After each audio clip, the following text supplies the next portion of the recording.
Pag-usapan po natin ang DRPS2. para sa kapakanan ng mga bata, siyempre yung food supplement na maasahan at nababagay at mahusay para sa kanila. Supplement for kids. Food supplement for kids, mga kapuso, ang ating pong tatalakayin.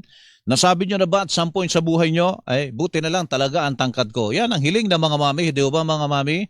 Yan ang hiling ng mga mami para sa kanilang mga kids at buti na lang sa panahon ngayon, kasama na po natin ang Cherryfer syrup na may CGF. Ano po yung CGF? Chlorella Growth Factor. Yan, tumutulong po yan sa DRPS2. proper growth and development ng mga chikitings with proper diet and exercise.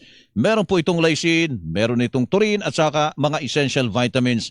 Sa bawat complement site nila, syempre proud si Mami. Ayan, nakalagay po dito sa pakete mga kapuso kasi height is might. Cherryfer Forte. Napakalinaw po na mensahe.